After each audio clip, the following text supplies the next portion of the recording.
All right, we'll go ahead and get started. Thank you for being here today. I know that everybody has lots on their plate, so we're going to try to get you through this quickly so that you can get back to planning for your reopening. For those of you that I haven't met, my name is Sarah, and I'm the Assistant Director for Teaching and Learning for Park Rose. What we're going to do today is go through just a general overview of the Ready Schools Safe Learners. I did want to let you know that we are recording this today in case there are folks that missed the training, so just know that. The document that we're looking at lays out everything from OHA and ODE and Governor Brown that we need in order to reopen schools safely. And so we're going to be going through some of the highlights of the first three sections.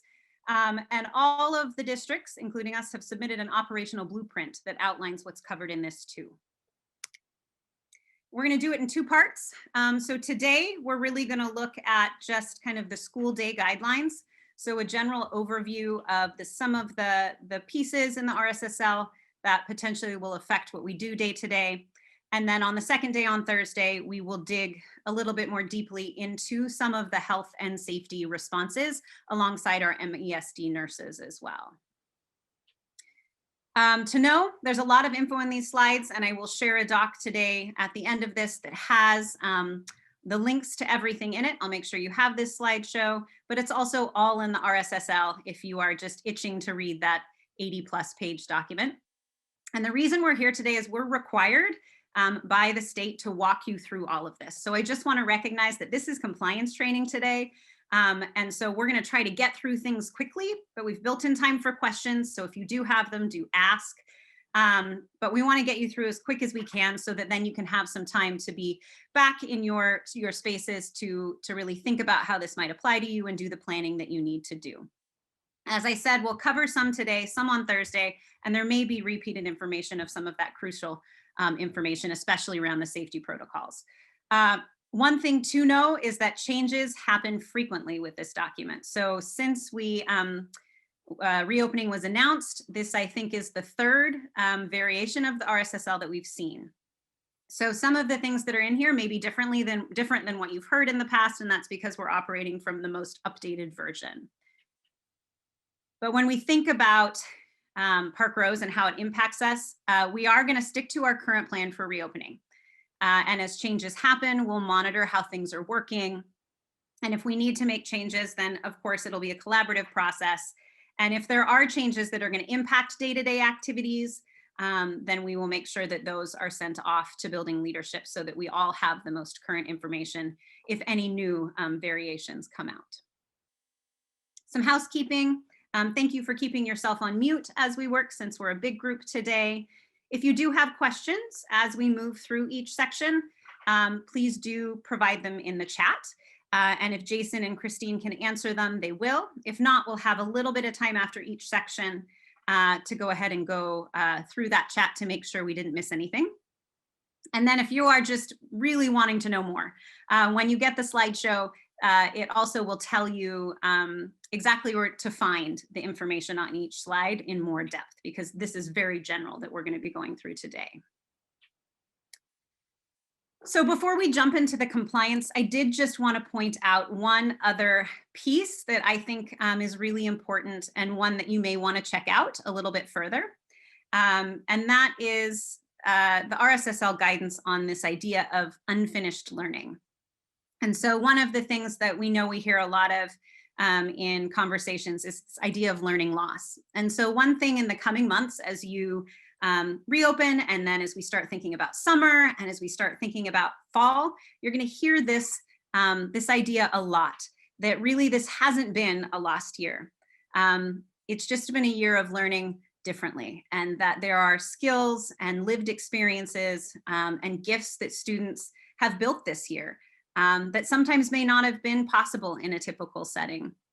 And so really reframing that from this idea of loss just to unfinished learning. So this will be in the documents that I share at the end of this, but it's a piece that was just released recently that I know will come back more in conversation. So even though we're going to be spending most of the time with compliance today, I just wanted to start with this so that as we move into the coming months, we have this right at the forefront.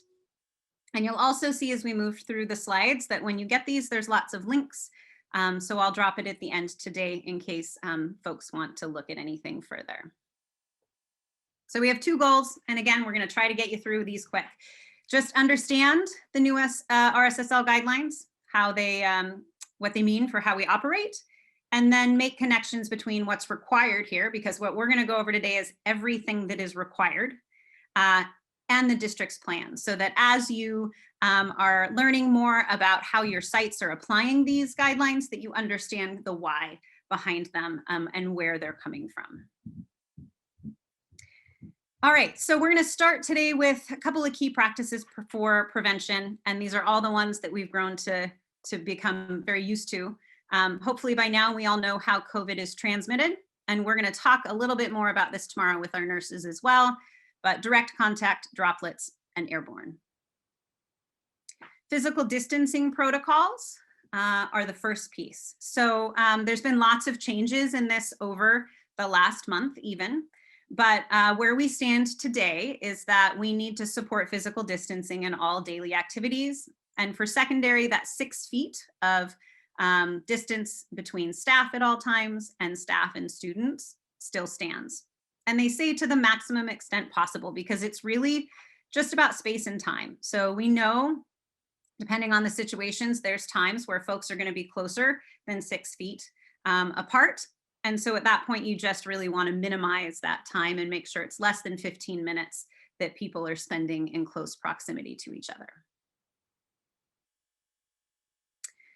When we think about classrooms, the same guidelines apply. So we need to make sure classrooms are set up so that folks can maintain 6 feet of distance as they move around the classroom.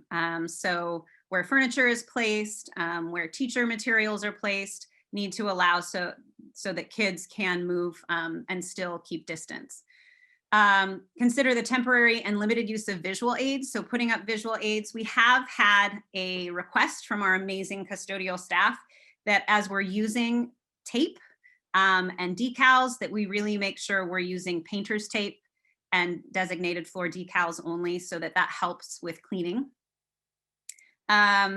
And then assigning students so they're in the same seat at all times, and when possible, facing desks in the same direction, or having students sit on one side of the table. But again, we know that every space in Park Rose is a little different, so we're doing this just the best that we can with the space that we have. Face coverings and masks, we've gotten used to those. Have to be worn by all staff and students in grade preschools and up. And that's both indoors and outdoors. And so that also includes if there are adults coming on campus outside or inside, they have to have a face covering. There's a wide range in face coverings, so they can be disposable or they can be cloth, but they just need to we need to make sure, like we've all learned, that they cover the entire face, that they're tight against the face, cover the nose. In some cases, you will see folks that have a face shield. And that can be used when a student has a medical condition or a staff has a medical condition that prevents them from wearing that mask. But really the mask and the face covering is the primary PPE. We do have disposable face masks that are available for both staff and students. So if that's something that you need, please contact your building and they can get that for you. If you are a staff member that works by virtue of your role in closer contact with kids, you will be provided with full PPE protection. And we will talk a little bit more about that tomorrow and what that looks like and some of the cleaning requirements around that. But the big pieces to know, single-use disposable PPE, that includes a face mask, cannot be reused. So it's one-time use. I've worn it for the day. It goes in the garbage. Reusable PPE, including masks, has to be washed after every single usage. And again, if you require it for your job, it will be required or it will be provided for you. So one of the questions that's come up a lot is about students not wearing masks. And the RSSL does outline this for us. So if a student is not wearing a mask or face covering due to a value-based decision, so that's just them saying, I don't believe in masks, I don't want to wear masks, I don't like masks, then according to the RSSL, they cannot participate in on-site learning. We have to continue to provide CDL. But one of the things that we want to look at is if this is something that's happening regularly, to get together with your site-based team and determine whether or not the inability to wear that mask is actually due to something else. So if it's something that's happening frequently, then that would be something that you would want to investigate further. But students are covered under IDEA and ADA regulations that if a student has a disability or a medical condition that we have within their IEP or their 504, that some students may not wear masks, right? If that's part of their accommodation. And we can't exclude them if it is part of that accommodation. We can offer a face shield if that is tolerated. And in these cases, a couple of things will happen. So case managers will be conveying to teachers who need to know what those accommodations are, what that looks like. And then also, if there is a student within a cohort that is not wearing a mask, we are required to notify families while still maintaining confidentiality of who the student is, but notify families that there is a student in a cohort that is not wearing a mask. And in those cases, distancing measures still apply. So if there is a student that is in a classroom that is not wearing a mask due to a medical condition or disability, then there are some extended measures around distancing that we need to put in place. So case managers will let you know that if that is the case in your cohort. So what if a student has an accommodation for a mask break in their IEP or 504? So the RSSL does have some regulations around mask breaks, but if it is an accommodation for someone, they'll be following a protocol that looks something like this. So it looks like providing space away from peers to take a supervised break, doing it outside whenever possible, and really supporting that re-engagement in wearing face coverings. So we do have some students where they can tolerate it for a period of time, take a break, and then have to put it back on. And if that's part of their IEP and 504, then we do need to allow for that and not discriminate or discipline students if this is part of their need. Also, water. Obviously, we want students to have water. So it's totally acceptable for students to take their mask off briefly, take a drink, and then replace their mask. That is not a problem.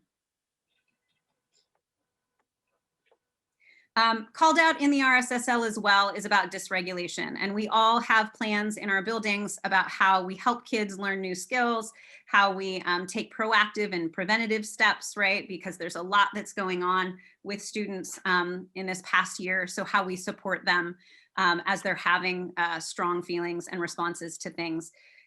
So really, this is just to call out that the RSSL does talk about that and does ask schools to really have take a look at plans or at your personal plans in your classroom as well for management to see, is there anything that needs to be altered or changed based on the context that we find ourselves in with social distancing and the additional COVID protocols.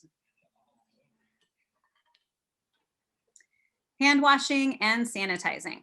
We just have to wash our hands, right? So that is the #1 thing that we can do, especially as we're using materials, as we're in classrooms touching things, right, is just washing and sanitizing hands. And so there are specific things that are called out in the RSSL. Anytime a kid enters a building or a classroom, they need to sanitize their hands. If they're taking a break outside, they do need to sanitize before and after eating, before and after using a shared learning material. And hand sanitizer is provided by the district. So again, if you don't have it or you don't know where it is in your building, to just check with your building and we'll make sure that you have it. Cohorting as well. Just a quick word on it to call out. They can be part of more than one stable cohort. It used to be, I know that if folks have come to some of the previous listening sessions with Michael, there used to be a limit, right, that was called out in the RSSL. I recognize it's not there anymore, but in Park Rose, we're still really trying to minimize the number of staff that interact with each cohort. Do, you know, as a staff member, do kind of have that in mind, right? While it's not called out in the RSSL that there's a certain number, we still are trying to be cautious and make sure that we don't have staff that are interacting with every cohort in the school. If you are someone that does interact with different cohorts, you have to wash or sanitize your hands in between. And then we have the contact tracing as well, has to be there for each cohort so that if we do have an outbreak, we know who's had contact with who. It's really important, especially in secondary, it's called out in the RSSL around transitions, right? Because we know kids like to gather in those common spaces. So just really having an eye to preventing that, staggering transitions, and then using some of those traffic patterns again, like the one-way signs and tape to help kids know where to go. And then I just want to call it again because this is all throughout the RSSL and is really important.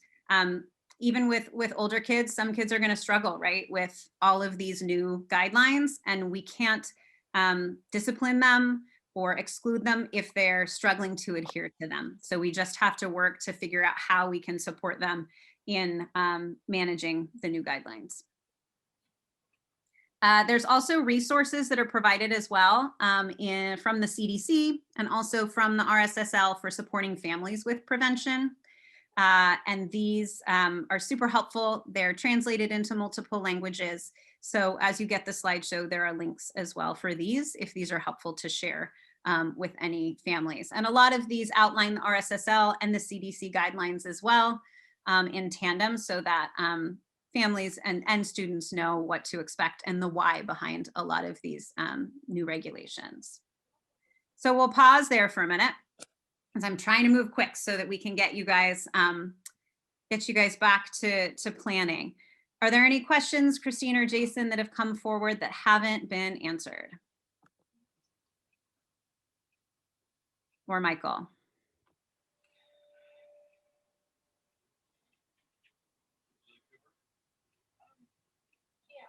Looks like most questions have been answered. All right. I'm seeing one question that wasn't answered. Yeah. It says, if a student refuses to wear a mask, can we remove them from the classroom? That's really something you're going to want. So that's where that dysregulation piece comes in. So you're going to want to work with your building teams to determine what the response is to that.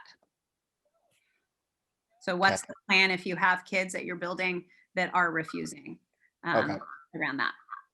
Thanks. Yeah.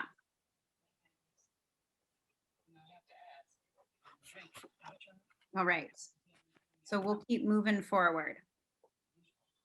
Arrival and dismissal. During arrival, all of the same safety protocols obviously apply, right? Stable cohort, square footage, cleaning requirements in terms of you gotta sanitize your hands before you enter the building, and that includes for staff, right? Students and cohorts are going to be assigned to a specific entrance, and there will be staff around to support with that. We are not required to perform visual health checks at the secondary level, but you certainly can be aware of what the visual health check looks like and should be. And so tomorrow, Julie is going to go into that in a little bit more depth, because we know that kids will screen at home, they'll come to school, and maybe they develop symptoms throughout the day. And so we'll talk a little bit more about that tomorrow around what to look for. And then we just need to ensure that attendance and sign-in, sign-out protocols are in place. So we'll talk about attendance later, but really the sign-in, sign-out just as it normally would be. We got to sign kids in and out if they are there outside or of the typical hours. And that is just for contact tracing, but just really more important now more than ever because of that. For attendance, you're going to take attendance during your morning class as you do now, and you're going to take attendance in the afternoon, which is really more for aiding in contact tracing in case of an outbreak. And so your buildings, I know, have attendance protocols, so we're going to continue to follow what those building protocols are and just make sure that we know both who the kids are in each cohort, who was there that day and also who the staff members are that have had contact with that cohort. With that entry and screening, obviously, right? If you're sick, stay home. If you have students or staff that develop COVID-19 symptoms, there's some certain protocols that we will follow around that too. Staff do need to do a self-screen at home. The RSSL does ask that that screening be reported in some way. So it can just be for you all, it can just be, hey, we know that unless we report differently, we've self-screened and we have no symptoms. And then if you did self-screen and you do have a symptom, even if you're staying home, you need to report that to your building and to the designated people at your school so that we can begin the process of taking a look at how that impacts us. If you are working different hours than the standard schedule, we assume that you're just there. But if you're coming later or you're leaving early and that's your schedule or leaving past the hours, then you do need to sign in for that contact tracing purposes. In terms of students, secondary students can screen themselves as well. Prior to coming to school, they can self-screen or their parents can screen too. It really comes down to families then notifying the school when there is a symptomatic case. And we will dig in deeper what that means, because depending on what happens and what those symptoms are, there's a whole myriad of responses that could potentially happen. And then with arrival, when students get here, they need to sanitize hands prior to entering that building. And just a side note that if students are riding the bus, they will be visually screened prior to riding the bus. Key symptoms of COVID, and we'll dig into these further tomorrow, but just so we know them, they've changed, right, as we've learned more. But cough, shortness of breath, difficulty breathing, fever and chills, muscle or body aches, vomiting and diarrhea, new loss of taste or smell. So as we are screening kids visually, as they're walking through our hallways, if we notice a kid has maybe one of those symptoms, or a staff member reports to the office staff that, hey, I have a fever this morning, I'm staying home. Confidentiality, of course, is key. So FERPA does allow us to share some information with our health authorities. So for us, that's MESD that we work with and the nurses through MESD and the Multnomah County Health Department. So we can share without consent that information in certain cases, but we're not going to share student and staff health information. So if there is an outbreak, if there is a positive case, either with staff or students, you may not know about it. If you are a staff member or if there's a student that's impacted, it's our MESD nurses that will contact folks to let you know. But it's really important that if you hear of a case, that we're not spreading that information to other folks, and that we're just letting MESD do the job that they need to do that then is in accordance with FERPA and HIPAA. If staff develop symptoms at school, they're going to report to, we're calling it the care room, is what we've named it kind of at the district level.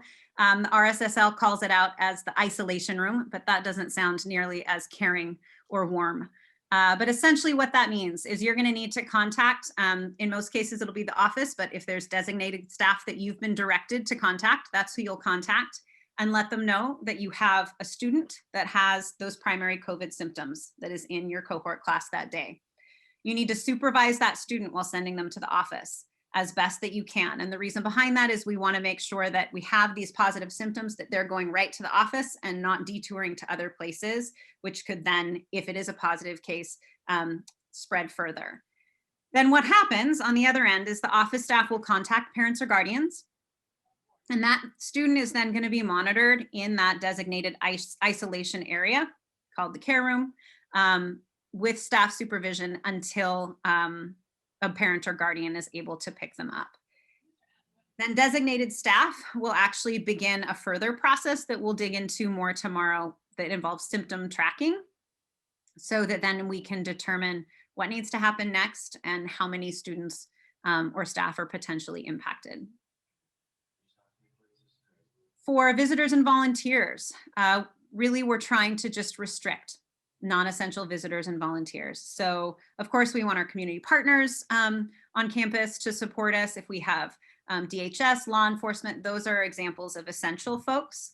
But right now, classroom volunteers, parent clubs, that sort of thing, we are asking that those events and those meetings be held virtually. If we do have visitors that have to come into our building or an outdoor learning space, they just have to be screened and signed in using the same protocol as we would. So visitors coming in need to be asked about if they've had any of those primary symptoms or close contact with anyone with a positive case. They'll need to sanitize hands and then follow all of the distancing and face covering guidelines that we are all following as staff and students. And if they are displaying symptoms or report that close contact, then they cannot enter our building spaces, and we would just have to figure out a different form of communication to support the family in getting what they need. Dismissal on the other end, same thing, stable cohorts. Students are gonna exit in that same entrance to help with traffic patterns. And again, if they're leaving early, just making sure we sign them out so that we can aid in contact tracing. So any questions with any of that have come out that should be brought forward, Michael or Christine? I don't think so. I kind of scanning the chat, it looks like the care rooms have been identified for middle school and high school. Policy for students who wish to leave early. Ideally, students aren't asking to leave early because they're there for such a little amount of time.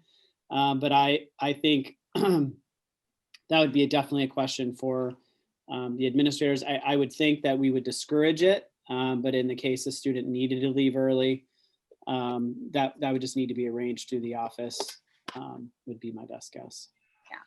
Yeah.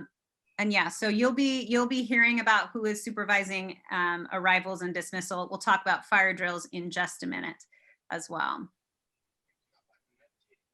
Any other, or if you have a question and didn't put it in the chat, any other questions so far on anything that we've talked about? Looks like Jennifer has a question about sports. Jennifer, could you clarify just in terms of sports, what you just that that's a time that they would leave early. Now that sports have started, I lose a lot of kids out of my 7th grade class. So is there something on the tracking form that we have at the secondary where we take attendance that marks that they left early and what time? How are we going to keep track of that? Yeah, that's a really good question. If we don't have an answer today, we'll make sure we come back on Thursday with an answer, because that's something that I would need to inquire with Ryan about, because I do think there may be situations where a student might be leaving for sports. So I'll get an answer for you, but I don't have one right now. We can send out the weekly updates for that the week in advance. I can have Kristen send that out. That might alleviate the problem for everyone. Thank you. Fantastic. And Molly and Annette, is there anything that you want to bring forward right now, just to clarify specifically for the building that would be important right now to mention?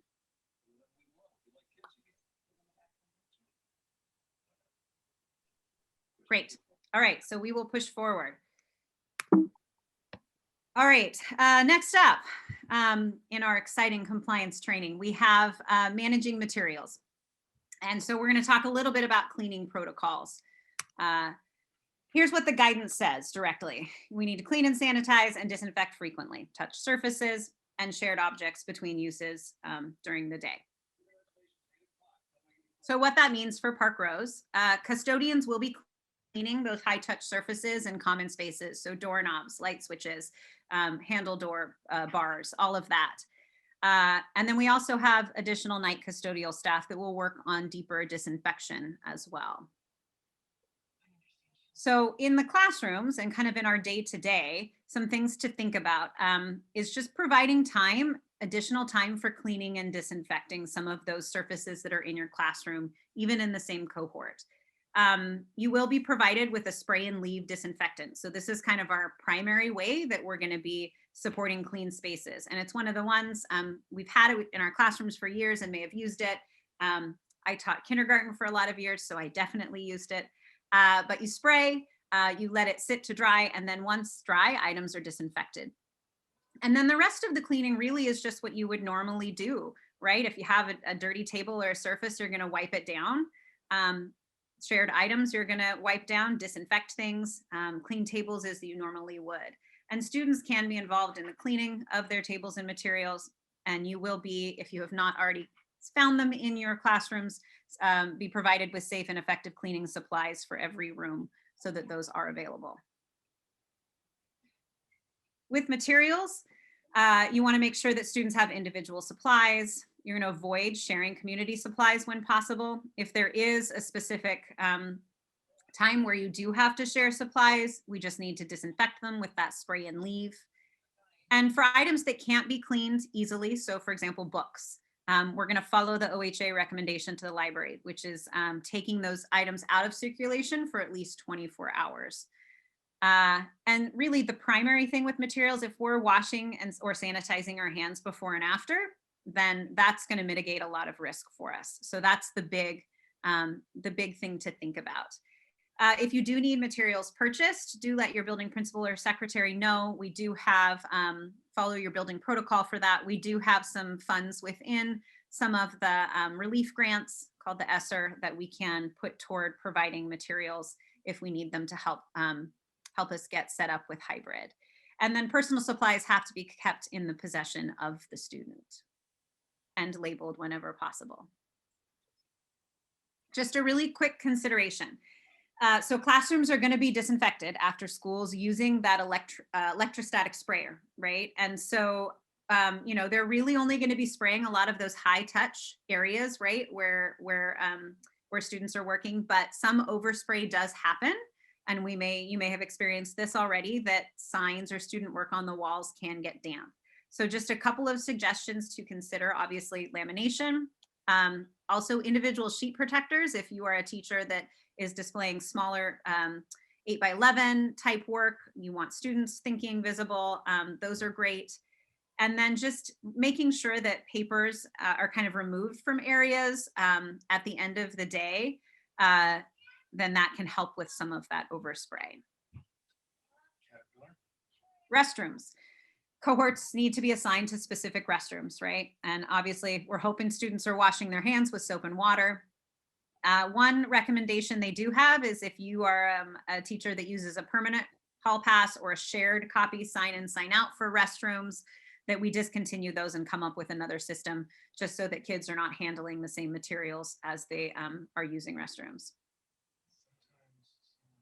Staff breaks, we want to limit employees gathering in shared spaces, and that's what really the guidelines talk about. Obviously, we do, you know, we want to make sure that we're still collaborating and we can be in spaces together as long as we are maintaining all of those safety guidelines like the distancing and the masks. The one area is just adults eating together in break rooms without face coverings. So this is something that you would just want to talk with your building leadership about if there is a plan, if there is a staff member that's working all day in the building and does need a place for lunch, what those protocols will be in your building. For music and performing arts, for our music and performing arts teachers, there is some specific guidance in the RSSL for you. So this is just a quick snapshot that singing is allowed with face covering. So they have to be securely on. They are able to play wind instruments, but it really, again, boils down to that 6 feet. Trying to have kids not face each other. We're not sharing props or makeup. If we do have to share anything, it's disinfected after each use. So like shared art supplies. And then obviously we're trying not to have in-person performances. We're streaming things online. Any questions about any of that came up that we want to bring forward to the group? Michael or Christine or Annette or Molly, anything to bring forward?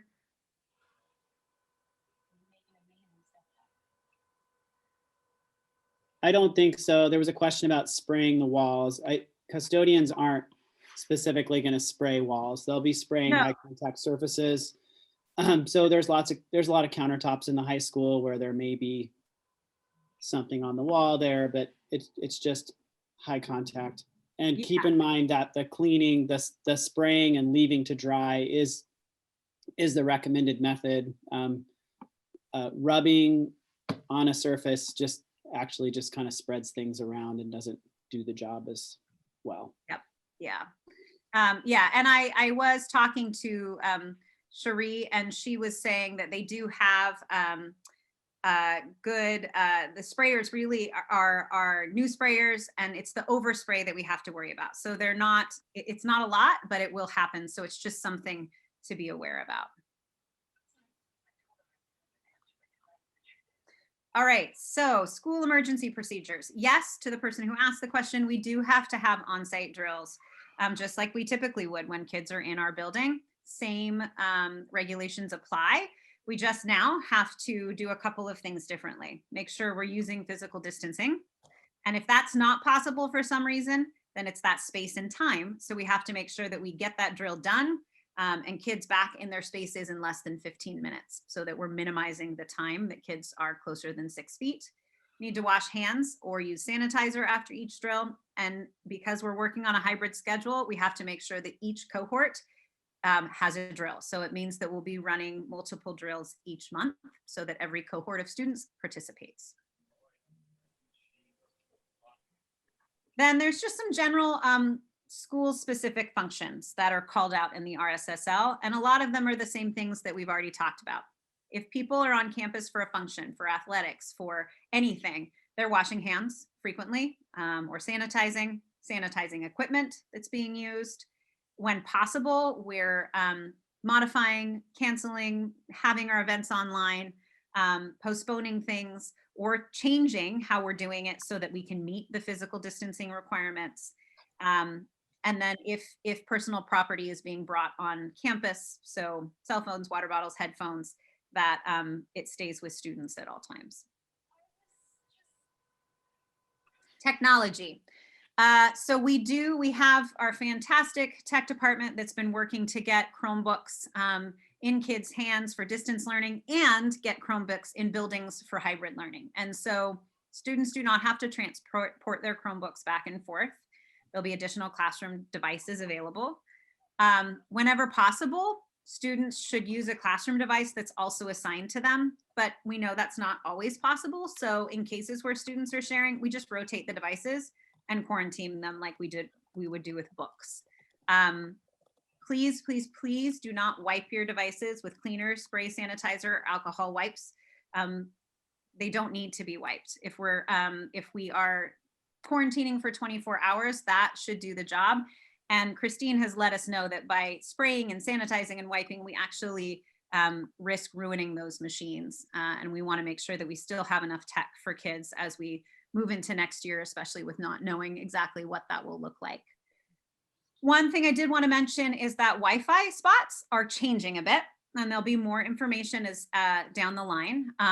So Wi-Fi spots are still available. They are still free to families that have them. However, there is slightly less data available. What that means is there is plenty, more than enough data for students to do their schoolwork, but not as much data to stream Netflix or play a game.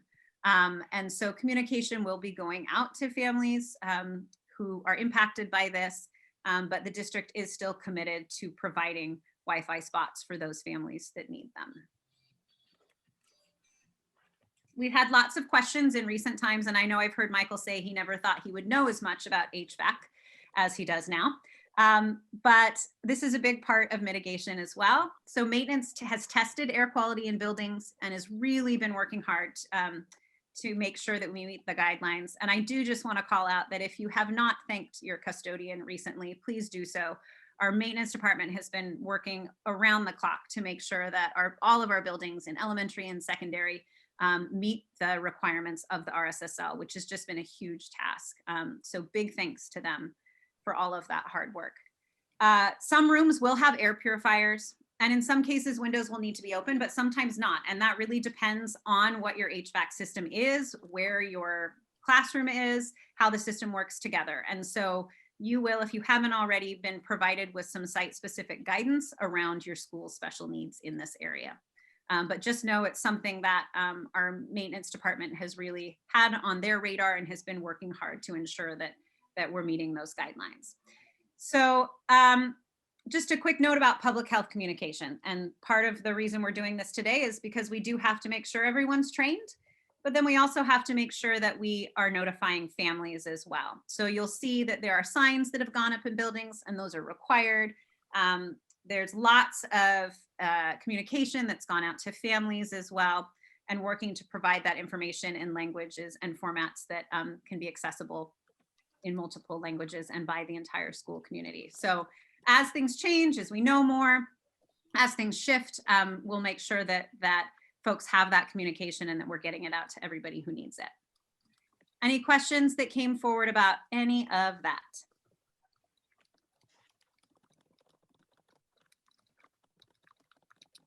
Sorry, I'm typing. I think we're good. Great. Fantastic. Michael, there were questions about HVAC, when we would get the information for our individual rooms. Yeah, so Jennifer, I will be in our meeting, our management meeting tomorrow. I'll be sharing the technical report with you because it's a very technical report. I don't know if it's not a kind of sheet you just want to send out and say, you know, make sense of it. So if there's after seeing that technical report, if you want more than that, then you know we can discuss that. That's what I was replying to Narissa. Okay. The technical report is by room, and just you know, one thing I can say is that everything that's standardized is the amount of fresh air that's coming in, and the fresh air is regulated by the type of filter that is in the HVAC systems at the high school. So what that means is we've replaced all of the filters with what's called a MERV 13 filter. So it is the thickest filter that will not block fresh air from coming in, and it will actually catch viral particles. It doesn't kill them, it catches them in the filter and keeps them there and doesn't keep circulating them around.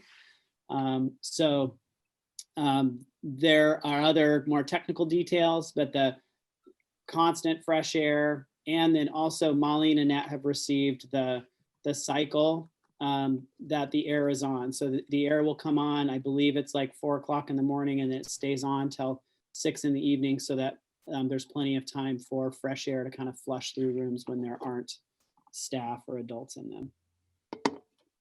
Great. And I just, full disclosure, in the other room, I have 2 sons, and I think they're doing some kind of performance with each other. So if you hear music, piano, something, that's what that is. I'm not putting on a show. So, all right, transportation and nutrition. Also, please do send a big thanks to transportation and nutrition, as these are some complicated systems and trying to figure out how to get these services to folks in a way that still is safe and gets kids to school and gets kids fed as well. So if students ride the bus, they will be screened prior to getting on the bus. If they are symptomatic and they get on the bus, then there are some specific protocols with windows open. Be the first to get off the bus when they arrive at school. And at that point, the bus drivers will actually notify the school before arriving that they have a student that is symptomatic. And then those measures that we talked about earlier will start taking place, where the student is isolated in the care room, and then guardians are contacted. The buses are cleaned frequently between cohort use. Staff are using hand sanitizer. Wearing masks on the bus is encouraged or is required for all. And then they also are going to keep windows down as well for ventilation.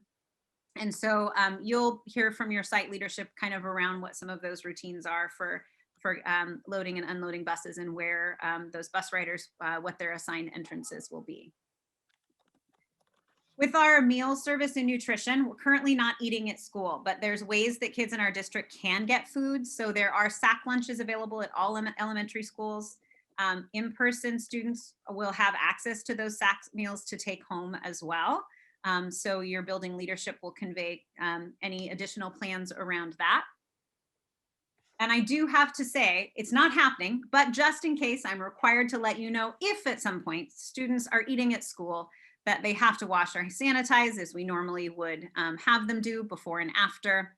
Staff serving meals will be maintaining distance, wearing coverings. They're not going to be sharing or doing buffet style.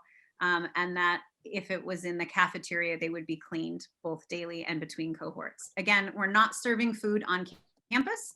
We're just required to let you know that if we were, this is what would happen. Right now, Park Rose's plan, students are provided sack lunches, so we do have access to food, but not eating on campus. All right, any questions on any of that? Just double checking that questions have been answered. Yeah, I think we're good on my end.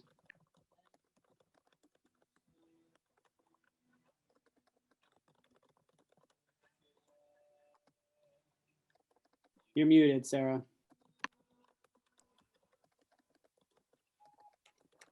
All right, so for Thursday, just to let you know what we're going to dig into a little bit. And again, I will send out information to you today that has some of these things if you are someone that wants to dig in a little deeper to what we talked about today, or if you want to preview some of the pieces for tomorrow. So we'll dig into some of those health and safety protocols again. So looking a little bit more at what a visual screening looks like, what it means for PP&E, what those response protocols are. So what happens if we do have a positive case? How are students impacted? How are staff impacted? We'll talk a little bit about the exclusion summary guidance because we know kids coming back to school, especially kids that have been more isolated in their homes for the last year, are going to be exposed to other things besides COVID. And so we're going to talk about how we will handle that with exclusion. And then our MESD nurses will join us on Thursday as well, I believe, to answer questions around that response to outbreak and to talk a little bit about that tracking protocol and how if someone is sick, those symptoms will be tracked and monitored. And then also answer any questions that we didn't get answered today. So we've been putting chat questions in there, but if you have anything that we haven't answered before you leave today, we're going to talk about one more little thing, please do put it in there and we will make sure that we will follow up tomorrow. Or if there's anything that comes up later that you wonder about, do send an email to myself or Christine or Michael or Jason, and we'll make sure that we get that on Thursday's agenda. And again, this is super broad, big overview. So your leadership at your buildings are going to be providing site-specific guidance that aligns with all of this. So we've got just, I think, a little over a half an hour, or excuse me, about 40 minutes till the time ends today, but we're done. So what our thought was is if there are folks that have additional questions or that want to talk through anything, we'll stick behind for a while. Otherwise, this is time for you just to dig through some of these resources. I'm going to pop in the chat right now this slideshow that has all of these embedded in it. So when you go and look on the ODE COVID-19 resources, you'll find the RSSL, but there's also a lot of other information there too. We just walked through sections 1 to 3, which is the kind of health and safety overview, but there's also sections on instruction. There are embedded documents that you could find helpful as you're thinking about how you do hybrid and CDL at the same time. And then there's also a document linked in there that just has some reopening helpful documents. Some of them are more elementary specific because this is a K-12 document, but there's also links to everything that's been used in our training requirements, and then also links to signage you can print out for your classroom if you need additional signage, communication for families, different support documents from OHA and CDC and ODE that supports families as well.